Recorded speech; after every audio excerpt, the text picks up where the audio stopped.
እንደምን አላችሁ ዜናና አሪፍ አስተያየቶችን ይዤላችሁ መጥቻለሁ። እንድታዳምጡኝ ነው መጋበዛችሁ።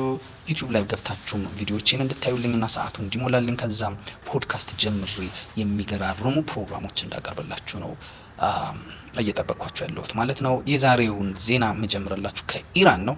ትላንትና ትራምፕ ጦርነቱን ጨርሻለሁ ብሎ ለኮንግረስ አስታውቆ ነበረ።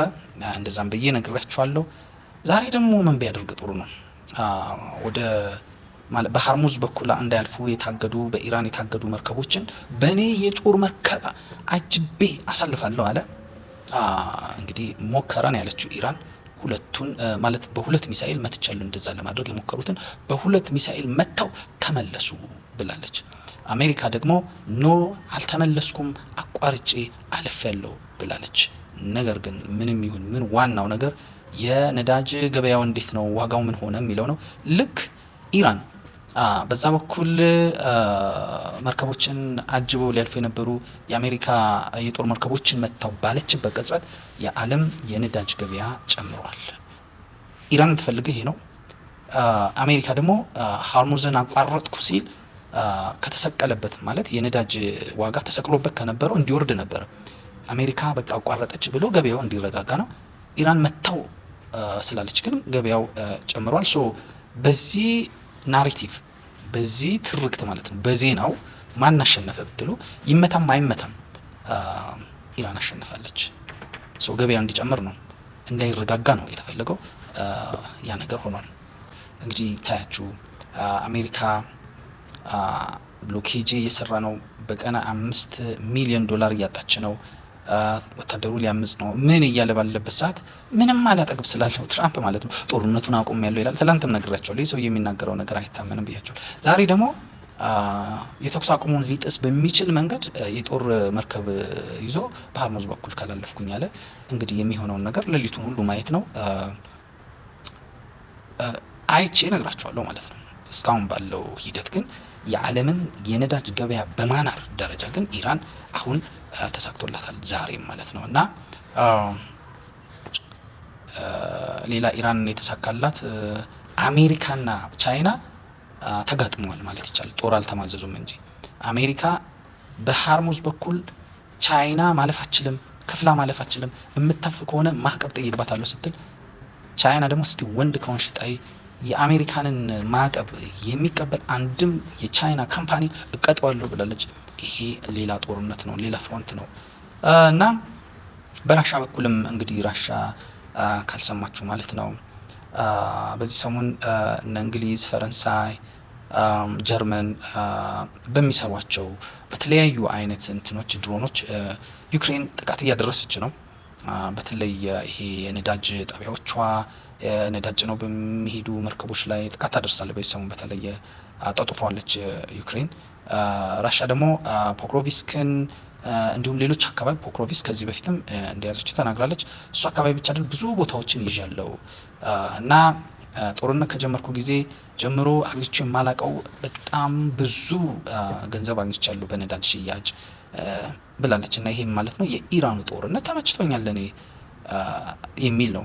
ሶ ራሻ በኢራንና በአሜሪካ በፈረንሳይና በጀርመን በምናምን ማለት ቢገቡላት ማለት ነው ኢራን ከፈረንሳይ ጋር የተወሰነ ነገር እንዲሁ የሆነ ሰጣ ገባ ብትል ከነ ጀርመን ጋር ሰጣ ገባ ብትል ከእንግሊዝ ጋር ሰጣ ገባ ብትል እና ሃርሙዝን ለማስከፈት ወደዛ ምናምን ቢመጡ እነ እንግሊዝ ማለት ነው በጣም ትፈልጋለች።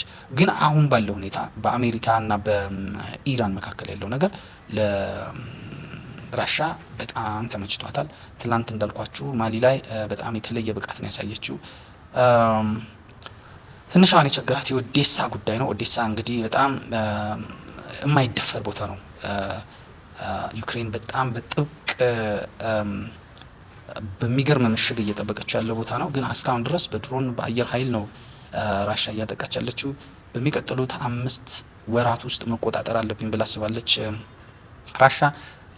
ምናየው ይሆናል። ወደ ኢትዮጵያ ደግሞ ስመጡ ህወሓት ክረምት ከመግባቱ በፊት ከፌደራል መንግስት ጋር ጦርነት ማድረግ አለብኝ አድርጋለሁ ብሏል። የኢትዮጵያ መንግስት ደግሞ እስከዛ ምርጫውም ያልቃል። በኮንፊደንሱን እያሳየ ነው ያለው እና ኢራን እንትን ህወሓት ያዋጣታል ወይ ትሞክረዋለች ወይ ታደርጋለች ወይ? አሜሪካኖች አይፈልጉም፣ እንግሊዞች አይፈልጉም፣ አውሮፓውያን ኦልሞስት አይፈልጉም። አቁም እረፍ ህወሓት ወይ እያሉት ነው። ቢያደርግ እንደ ባለፈው ዝም ይባላል ወይ? አብይ በደንብ ተዘጋጅተዋል። የአየር ኃይሉ በደንብ ወታደሩ በደንብ በሚገባ ተዘጋጅተዋል እና ህወሓት ታደርጋለች ወይ የምናየው ይሆናል። የምታደርግ ልትሞክር ትችላለች። ባለፈውም ተሳስተው ነው ያንን ሁሉ ወጣት ያስጨረሱት። አሁንም ስህተታቸውን የሚደግሙ ይመስለኛል። ሌላ በተረፈ ግን በጣም ልቤን የነካውና አስተያየት ልሰጣችሁ የምፈልገው እዚህ ቲክቶክ ላይ አንዳንዱ በፍቅር የሚጎዳ ሰው አለ፣ አንዳንዱ በሰው አስተያየት የሚጎዳ ሰው አለ። እኔ ሁሌ የምናገረው ሰውና ወሲብ የሚል እንትን ነበረኝ ከዚህ በፊት። አሁን እንዳይደብራችሁ ብዬ ብዙ አስተያየት ሲመጣ ተውኩት እንጂ አንድ ነገር እነግራችኋለሁ። ሰዎች ባውንደሪያቸውን ዲስታንሳቸውን ካልጠበቁ ማለት ነው፣ ባለትዳር ትሁን፣ ቆንጆ ትሁን፣ ምን ትሁን፣ የፈለገች አይነት ሰው ትሁን፣ ዲስታንሷን ካስደፈረች፣ ቴሪቶሪዋን ካስነካች፣ የፈለገችዋ የቤተ ክርስቲያን ሰው የመስጊድ ሰው ምን ትሁን ከጥቃት አትተርፍም። ማንም ወንድ ኢንቬድ ሊያደርጋት ይችላል ማለት ነው። ወንዱም እንዲሁ ችግር ላይ ሊወድቅ ይችላል። ሶ ኢትዮጵያ ውስጥ ባውንደሪ የሚባል ነገር ካልተከበረ ሁሌም ታማኝነት ይኖራል ብዬ አላምንም። ሶ የአንዱ ሚስት የሁሉ ሚስት የምትሆንበት እድል ሊኖር ይችላል ባውንደሪ ካልተከበረ በስተቀር። ማንም ታማኝ ነኝ የምትል ሰው ከራሷ ጋር እየታገለች በቀላሉ የምትወድቅበት ዓለም እንደሚኖር መታወቅ አለበት። ወደፊት በደንብ እናያለን። በዚህ ላይ ከዚህ በፊት በደንብ ተናግሬያለሁ።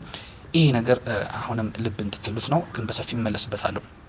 ሌላ የምነግራችሁ ደግሞ በሰው አስተያየት ተደበረን ዲፕሬሽን ውስጥ ገባን የምትሉ ሰዎች በራሳችሁ እመኑ። መጀመሪያ ሰዎች እንዲህ ያሉን እንዲህ በዚህ ወጣን በቃ እንደዚህ ላደርግ ነው የምትሉና እዚህ ቲክቶክ ላይ ስትናገሩ የምታሳዝኑ ሰዎች፣ ራሳችሁ ላይ እርምጃ ለመውሰድ የምታስቡ ሰዎች መጀመሪያ ጭንቅላታችሁን ጠብቁ።